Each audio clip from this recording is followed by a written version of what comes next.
War 2 film की कहानी की शुरुआत होती है साउथ इंडिया से, जहां पर हमें दिखाया जाता है कि एक आतंकवादी संगठन इंडिया के अलग अलग इलाकों से इंडिया के यूथ का माइंड फ्रेश करके उन्हें आतंकवादी बनाने के लिए प्रेरित कर रहा है। अभी सरकार तक को इसके बारे में नहीं पता है कि भारत के यूथ का माइंड फ्रेश करके उन्हें आतंकवादी बनाया जा रहा है। लेकिन ऐसा ही एक केस पुलिस स्टेशन में आता है कि कई दिनों से एक बच्चा घर से गायब है। उसके घर वाले पुलिस स्टेशन में बताते हैं कि इनका बच्चा कई दिनों से गायब है और वो उससे पहले कई अलग अलग लोगों से मिलता था और उसके पास से उन्हें कुछ ऐसे लोगों की तस्वीर भी मिली थी जो खतरनाक लोग थे। जिसके बाद पुलिस इन्वेस्टिगेट करती है और कई दिनों के बाद पुलिस को पता चलता है कि ऐसे ही कई केस और सामने आ रहे हैं। राज्य के कई इलाकों से लोग गायब हो रहे हैं। इसीलिए पुलिस ये केस सीबीआई को सौंप देती है। सीबीआई कई दिनों तक इस केस के ऊपर इन्वेस्टिगेट करती है और सीबीआई को पता चलता है कि सिर्फ एक राज्य से नहीं बल्कि साउथ इंडिया के अलग अलग कोनों से लोग गायब हो रहे हैं और गायब होकर लोग सीरिया जा रहे हैं और वहां पर आईएसआईएस के संगठन में शामिल हो रहे हैं। जब ये खबर मीडिया में आती है तो हर तरफ इसी बात के चर्चे होने लगते हैं।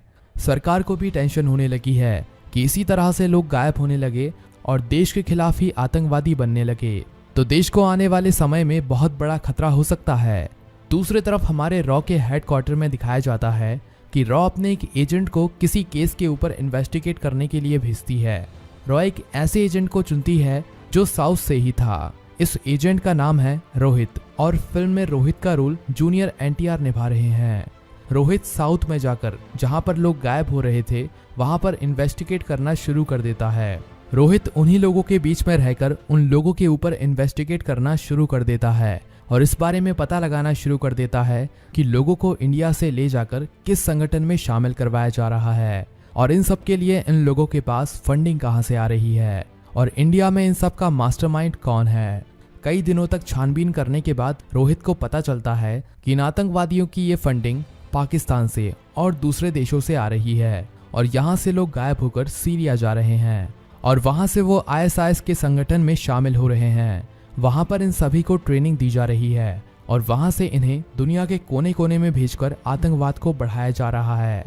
लेकिन रोहित को अभी तक ये पता नहीं चल पाया है कि इसके पीछे इंडिया में कौन है। लेकिन एक दिन जब रोहित अपना भेष बदलकर एक बड़े मदरसे में जाता है जहां पर उसे एक मोहम्मद सलमान नाम का एक आदमी मिलता है। उससे कई देर तक बात करने के बाद रोहित वहां से चला जाता है। लेकिन रोहित को उसकी बातों से उस पर शक होने लगता है, इसीलिए वो मोहम्मद सलमान के ऊपर नजर रखना शुरू कर देता है। कई दिनों तक मोहम्मद सलमान के ऊपर नजर रखने के बाद रोहित को पता चलता है कि उससे कुछ आतंकवादी मिलने के लिए आते हैं और उसे आगे का प्लान समझाते हैं। एक दिन जब मोहम्मद सलमान मदरसे में बच्चों को पढ़ा रहा होता है तभी वहां पर रोहित भी पहुंच जाता है और मोहम्मद सलमान से पूछताछ करने लगता है और रोहित उसे बता देता है कि वो उसके बारे में जान चुका है कि वो आतंकवादी संगठन से मिला हुआ है। अगर उसने अपने सरदार का नाम नहीं बताया तो वो उसे गिरफ्तार भी कर सकता है। इतना कहने के बाद भी मोहम्मद सलमान वहां से भागने लगता है, लेकिन रोहित इसका पीछा करता है। कई देर तक मोहम्मद सलमान के पीछे भागने के बाद आखिरी में मोहम्मद सलमान रोहित को चकमा देने में कामयाब हो जाता है और वो बाजार की भीड़ में कहीं गायब हो जाता है। यहाँ से फिल्म 6 महीने आगे चली जाती है और हमें अब कबीर को दिखाया जाता है जो एक ऐसे आदमी को ढूंढ रहा है जिसने उसके एक करीबी को मारा था। तभी हमें मोहम्मद सलमान को दिखाया जाता है जो अब भेष बदलकर यूपी के मुरादाबाद में रह रहा है।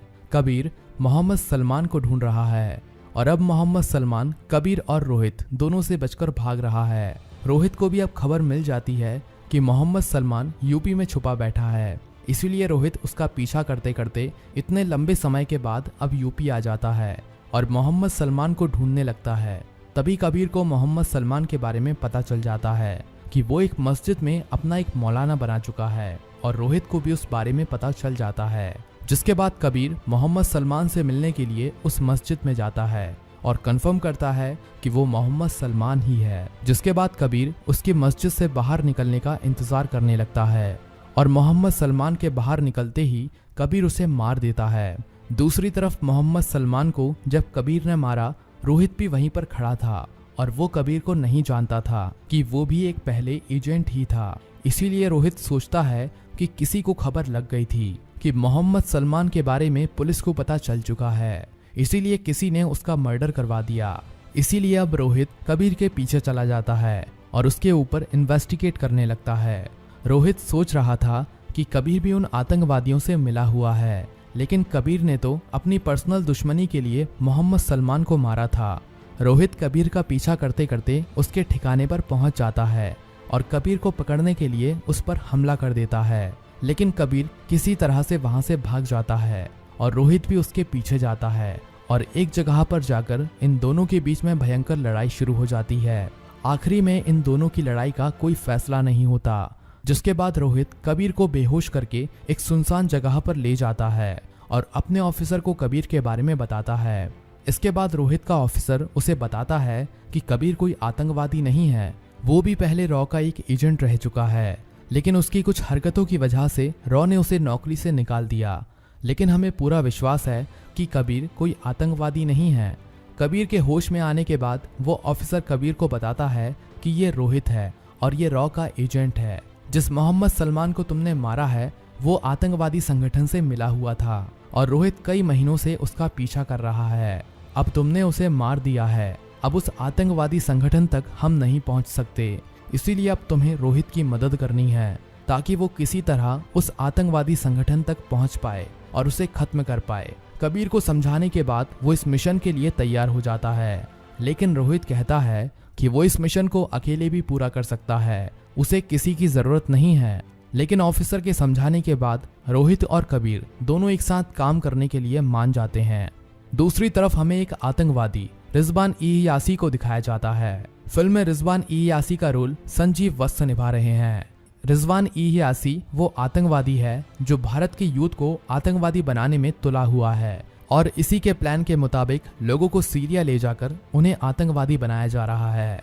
रोहित रिजवान ई यासी के बारे में सारी डिटेल निकालता है और उसे पता चल जाता है कि यही है जो भारत में आतंकवाद फैलाने में सबसे ज्यादा जिम्मेदार है। रोहित ये बात जब कबीर को बताता है तो कबीर रोहित को बताता है कि वो इसे जानता है और इससे पहले भी रोहित इससे मिल चुका है और इसे मारने की भी कोशिश कर चुका है, लेकिन कबीर ने रिजवान ई यासी को जिंदा छोड़ दिया था, लेकिन अब उसकी मौत आ चुकी है। इसीलिए कबीर रिजवान ई यासी के बारे में तो पहले से ही जानता था और अब सिर्फ वो उसके ठिकाने पर जाकर उसे खत्म करना चाहता था और भारत में फैले आतंकवाद को जड़ से खत्म करना चाहता था। जब ये बात रोहित अपने ऑफिसर को बताता है तो ऑफिसर उसे कहता है कि तुम दोनों जल्द से जल्द रिजवान ई यासी के ठिकाने पर जाकर उसे खत्म कर दो, लेकिन किसी को नहीं पता चलना चाहिए कि इस मिशन में कबीर भी शामिल था। इसके बाद रोहित रिजवान ई यासी के ठिकाने के बारे में पता लगाना शुरू कर देता है। तभी इन्हें खबर मिलती है कि रिजवान ई यासी इराक में कहीं छुपा बैठा है और वहीं से अपने पूरे संगठन को लीड कर रहा है। ये खबर मिलते ही रोहित और कबीर दोनों ही ईरान के लिए रवाना हो जाते हैं और दोनों अपनी दूसरी आईडी से इराक पहुंच जाते हैं। वहां पर जाते ही ये दोनों रिजवान ई यासी को ढूंढने में लग जाते हैं, लेकिन रिजवान ई यासी तक पहुंचना इतना भी आसान नहीं था क्योंकि वो अब अपने संगठन का हेड बन चुका था। इसीलिए उसके चारों तरफ आतंकवादियों की फौज रहती थी और इराक में ही इन्होंने अपना एक बड़ा संगठन बना रखा था जिससे ये सीरिया और भारत तक आतंकवाद फैला रहे थे। रोहित प्लान बनाता है कि वो एक बॉम्ब से इस पूरे आतंकवादी संगठन को ही खत्म कर देगा। अगर एक बार इस संगठन का हेड मर गया तो कई सालों तक इंडिया में कोई भी आतंकवादी हमला नहीं होगा क्योंकि आतंकवादियों को लीड करने वाला ही नहीं बचेगा और इस हमले के बाद उन्हें संभलने में भी काफी समय लगेगा।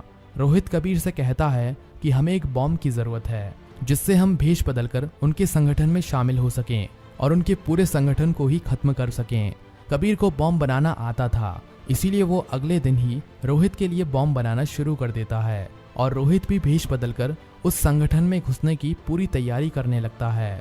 कुछ दिनों के बाद रोहित संगठन में भेष बदलकर घुस जाता है और उस बॉम्ब को रिजवान ई यासी के पास पहुंचा देता है और कुछ ही देर में वहां पर एक बड़ा धमाका होता है जिसमें रिजवान ई यासी के साथ साथ कई आतंकवादी मारे जाते हैं, जिसके बाद ये फिल्म यहीं पर खत्म हो जाती है।